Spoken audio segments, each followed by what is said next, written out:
If you want to insert a memory card into Samsung Galaxy A17, then first of all we need to take a look on the left side where we have our SIM tray, and we will have to insert the eject tool over here where we have this hole in order to make the SIM tray pop out. So put the eject tool into this hole, this SIM tray hole, and use a little bit of force in order to push it out.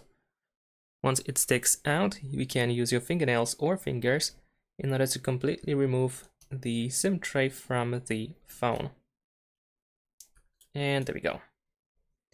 And as you can see, I actually have two SIM cards inserted. So if you want to insert a memory card, you cannot use SIM card number 2 because it is a hybrid slot. So now over here, let's try to insert the memory card. Just make sure that it goes fully in and it doesn't stick out or anything. Unfortunately, I just dropped my SIM card, so let's actually remove it for a second. And if the memory card is fully in, it doesn't stick out from any side, then we can put it back into the phone. Just slide it in, and there we go. Make sure that it is actually fully inserted. Thanks for watching, leave a like and subscribe.